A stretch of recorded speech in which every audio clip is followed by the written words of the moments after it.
What's up guys, West Coast Picks here, and today's going to be a video on hand cutting keys. Cutting keys for a lock by hand.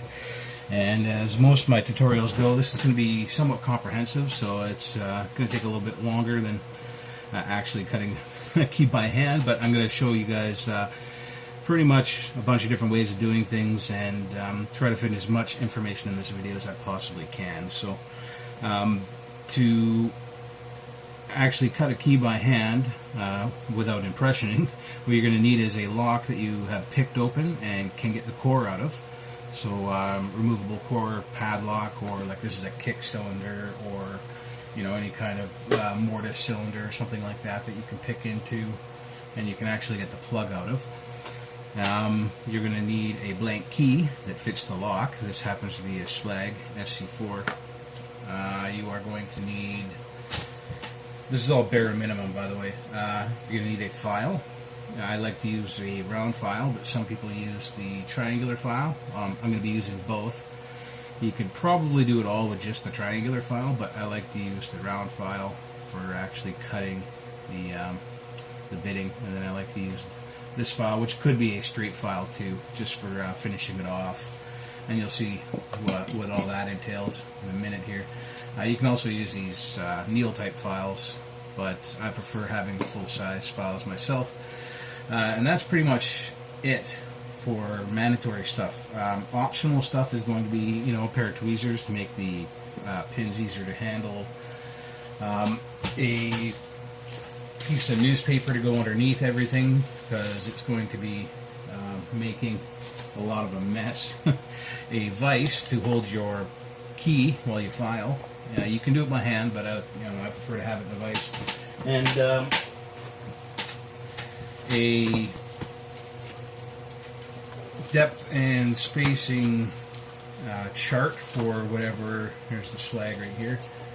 Like I said, this is all optional depending on what you're doing, but that is handy to have. If you're cutting by code, you can actually look up the cut numbers here and a set of calipers, and you can figure out how deep you need to cut on the key.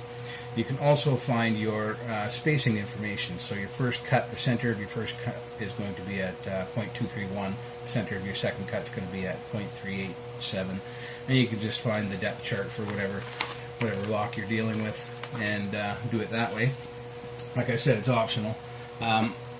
What I like doing to get your spacing information is to just put it in the core, put the blank in the core itself, and just make a mark with a Sharpie in the very center of the plug, or in the center of the chamber that you're working with. So there's one,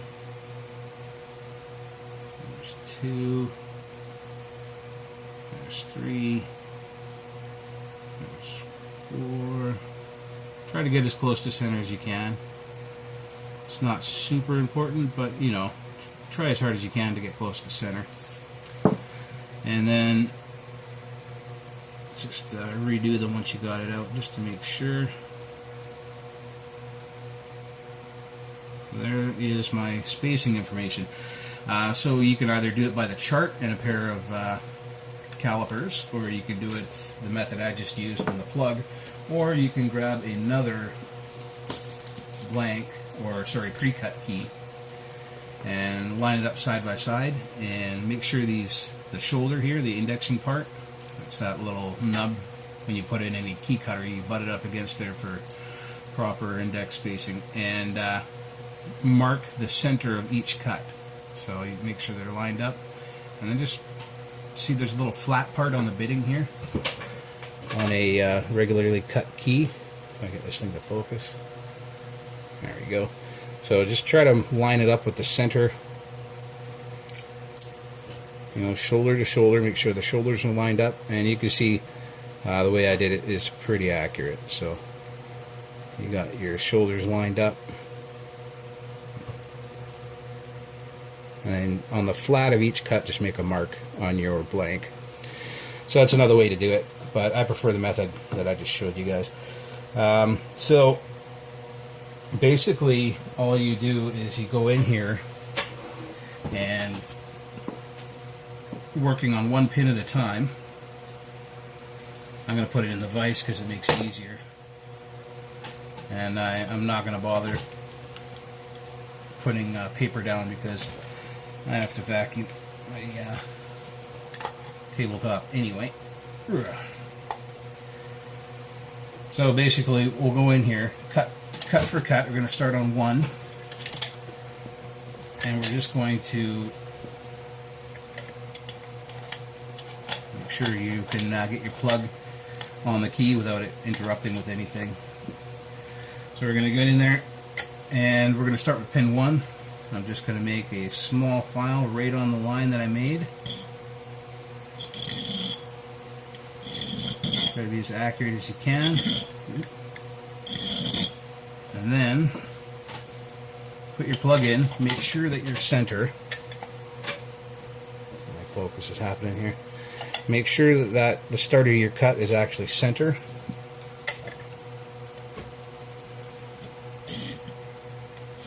It doesn't have to be exact, but the closer you are, the better. As you can see, the starting of my file is center in the chamber there. And then you just drop your pin in and check it as you go. So this one is a fairly high cut, so I don't have to go too far. I find with this file, it's a chainsaw file, by the way, it's 5/30 seconds. 3 strokes is about a bitting depth, which is like 15 thousandths. So I'll give it 3 strokes. I'll try again. And if you're not sure if it's going to fit or not, you just grab your plug, put it on. As you can see, this one needs a little bit more, maybe another stroke, maybe 2. I'll try 1. If it's not enough, then I'll go for 2. Let's try 1 more.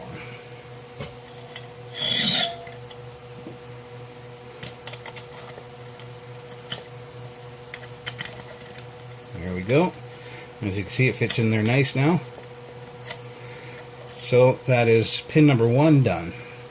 Now we're going to switch over to pin number 2. We're going to do the same thing. I'm just going to file a little bit of an index here, right on the line. And we're going to put the plug in and make sure that our cut is in the center, which it is. And I can tell now that this is a deeper cut because I can look at the pin. This is a deeper cut than the one we just did, so I can go at least that far before I start testing the pin out. Get your pin in number 2. And it looks close. It fits, but it's tight, so I don't want it to be that tight. Probably 1 more stroke on the file and we're good.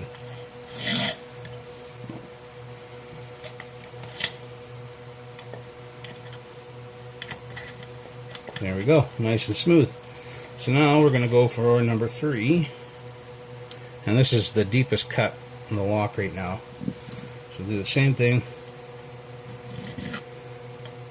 Just make a nice indexing mark. Make sure it's center.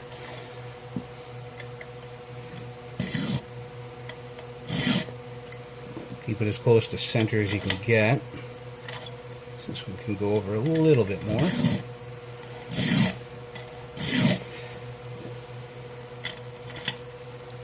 Perfect. And this is such a deep cut that I don't have to test it for a little bit. I can go deeper than the other ones before I have to start worrying about testing it. Wait, do. Number 3. The deeper you get this file, the harder it's going to be for your pin to come. You're done, so I'm going to try upside down. Let's give that a shot. One more still. And that's going to be really close. Tiny bit more. Not so long. I'm going to try 1 stroke. Should do it. Oh, 1 more stroke, maybe 1.5 stroke. Let's try that. Nice work. So, that is done. And after it's done, as you can see, the cuts are a little abstract. We're going to do that after. I'll show you how to do that after. So that's how we're continuing along here. We're going to go cut number 5. Just like I lost marks on it. Yeah, they can see it, but just make sure. So go back in here. Right number 4. And then mark center 4. This one over the file. Same thing. We'll get that in. Make sure we're centered. Very good. And the more you check, the better chances are not going to over, but the more you do this, the more you build into the depths that you actually need for each pin. More. Push it closer. Perfect. Nice. Alright. So that's 4 done. 5 looks like about the same height. But make sure you don't test it. You first roll the next time. You want to make sure it's somewhat centered in the chamber. Just is. You're trying to go as fast as you can. This way, you're trying to slow that down. Trying to just level 90. Okay. Nice. All right. So that one is good as well. And now we only have cut number 6 left. And I think 6 is, it's either a 0 cut or it's really close. So I'm just going to check it here before I start cutting. Yeah, that's a 0 cut. No, I need to file just a hair. So probably just the index line to get this thing to fit. Come on. Kind of hard because it's the very tip of the key. There we go. So now what we have is a very funny looking key. It looks like it wouldn't work very well, and indeed it wouldn't. If I was to put all the pins in this lock and try to run that key in there, it wouldn't even go in. It would just get stuck in those low parts. So what you got to look at here is these really high parts that connect the two cuts.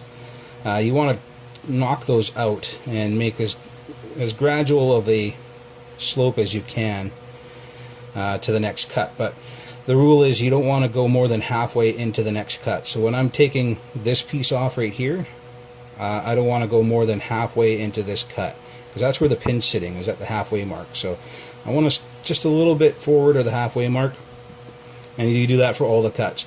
Also, when you're pushing the key in, it's all the left-hand sides cuts that matter, and when you're pulling the key out, it's all the right-hand side of the cuts that matter. So they both have to be pretty clean. I'm just going to go through here. I'll clean up one here on camera just to show you what I'm talking about, and then I'll do the rest without showing you every step. But so this one, you can see there's the halfway point right there of that cut and the halfway point of that cut. You don't want to go into either of those. You just want to take the center point down.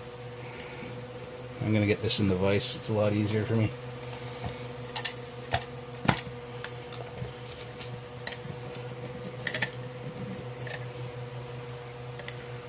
And you can use a flat file for this. You can use a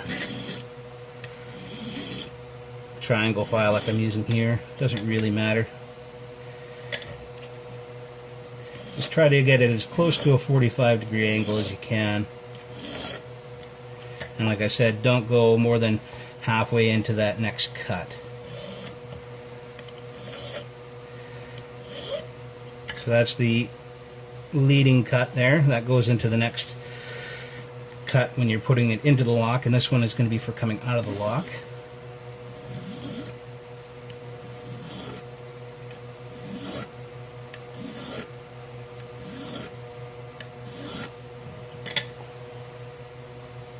And that should be good. So as you can see, focus, come on.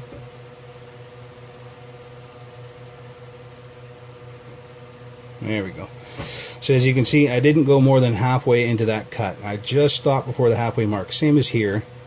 And then the slope that I left is as close to 45 as I can comfortably get. And then with these other ones, these probably look good enough, but I'm just going to take the edges off these two, just to make the key go in and out easier.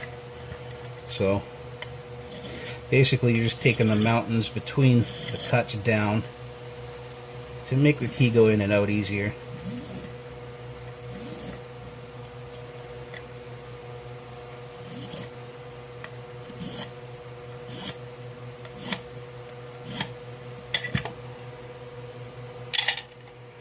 And that should be pretty good there. To test it, so this is what our key looks like now. So you can see I've knocked all the very tips off of all those cuts and flatten them out. You can take them right down if you want. As long as you don't go into the center of the next cut, you're fine. And to test it out, you pin your lock up.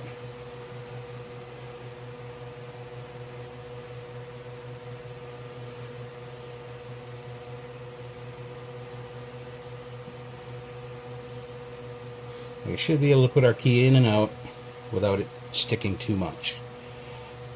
So let's go in, goes in nice, everything's nice and flush, out, nice. So in and out nice, it's really what you want.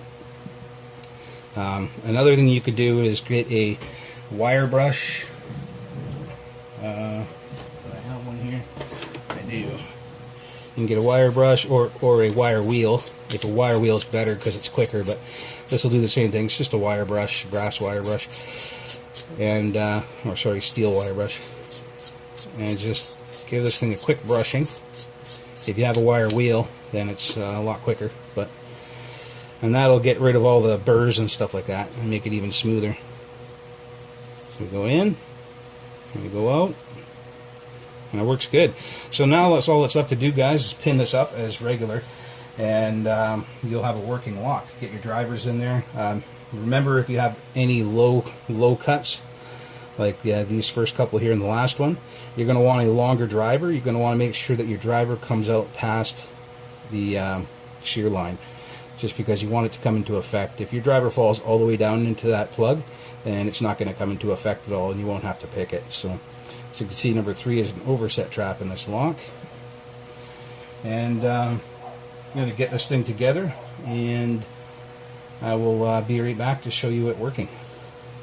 Alright guys, we're all done. It's all back together. It shows the right size drivers and everything. As you can see, it goes in good, turns really nice, comes out good. I haven't even lubed this up yet. Usually what I do now, I won't do it now because I'm going to make this into a challenge lock, but I would lube this up with some Tri-Flow, and then it would get even better going in and out and turning. But right now, I mean, it goes in really nice. I can't even feel the middle, and it comes out really nice too. So lube's not going to make much of a difference. I just like to do it, but I'm going to do it after I make a challenge lock out of it. So that is how you cut a key by hand. I was also going to mention, guys, that my last video series that I had by cutting making a key from a picture, you can see how we got all that bitting information. I told you where to get these charts. You can go back to that video to find that information if you want. Yeah, right page, right on. But another thing you can do is, if you only have the key code, you don't have the actual key, so you wanted to try this trick, and you got a picture of legally got a picture of a lock that you own, of course, and you wanted to try this without any further information, leave the lock in the door and see if you can do it. You can just do the same steps I did with this, but instead of putting the plug in with the pin in it to see if you're at the right level, file it down and wait until you hit the right level with the calipers. So we have calipers zeroed out here. I know this really deep cut in the center is a 9, which you could probably see because it was right at the shear line when it was at rest in the plug, which should be around 0.2. So when I put the caliper on, we're at 0.2 exactly. So I made a really good flush cut with just a file. Of course, I did it by eye, and I filed it until the pin fit, and that's why it fits so nice. But as you can see, if you only have the code and you know number 3's got to be a 9, just file it down until you get your corresponding number. The next one is 260. This one's a little off, but it still works. So this is a number 5, of course. It's about half a thousandth off, which isn't too bad, and it still works really nice. So yeah, you just do your cuts corresponding to this chart, and all the same rules apply. Finish off the key normally, and it should work. So hopefully that gives a little bit more information to anybody who's looking to make a key by hand or wondering how it's done and what you need to do it and all that good stuff, how easy it is. It's actually really easy. If I didn't have to record and stop and show you guys all the time, I could do one of these probably in about 5 minutes. So not bad at all. I haven't had to do one for a while because I got a key cutter, and I've got a couple key cutters. But anyway, thanks for watching, guys. If anybody's got any questions or comments, you can leave them down in the comment section below. And I don't really say this much anymore, but it's pretty much implied, guys. Do not attack locks that you do not own or have permission to attack. I mean, stay legal is what I'm trying to say. I don't want to give us a bad name, so don't use this information for bad intentions. Alright guys, later.